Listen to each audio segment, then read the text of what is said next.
بسم الله. بسم الله الرحمن الرحيم. من ناوم أحمد عبيدة، تمنم 14 ساڵە، خەڵکی سەید سادقم، نزیکەی 2 ساڵە لە حوجرەی شافعیم لە پارێزگای هەڵەبجە.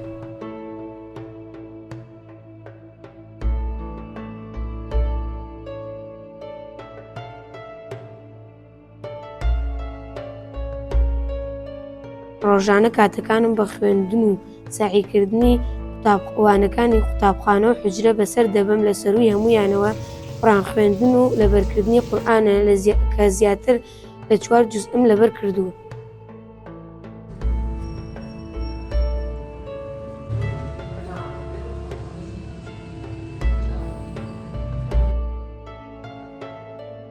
ئافتانە دەچین بۆ یاری تۆپی پێکەوە بۆ مەلەوانگە، گەشتی بەهارە و سەیرانیش. چەندین جار چووین بۆ پێشەنگای کتێبی سلێمانی و هەولێر.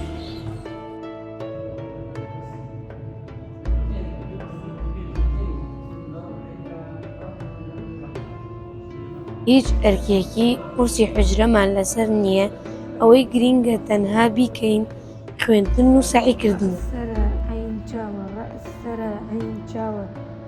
بە دڵنیاییەوە هەموو شتێک هەنگاوی یەکەمی سەخت و ناخۆشە، بە تایبەتی ئەو فەقیانەی کە لە دوورەوە دێ. من کە یەکەم جار هاتم بۆ حوجرە، دڵم زۆر تەنگ و ناخۆش بوو، چونکە ماڵی ئێمە ئەوە تا لە سەید سادق و کەمێک لە هەڵەبجەوە دوورە.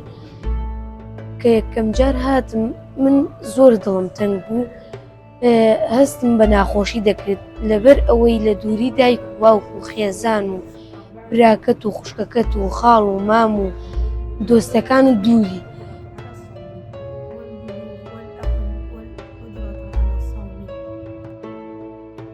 لەگەڵ هاتنم بۆ حوجرە کۆمەڵێک دۆست و هاوڕێی باشم ناسی، و من ڕاهاتم لەگەڵیدا، و هەم لەگەڵ حوجرەکە و قوتابخانەکەشمان هەم لە دووری دایک و باوک و خێزانمانەوە دوعای زۆر بۆ یەکتری دەکەین.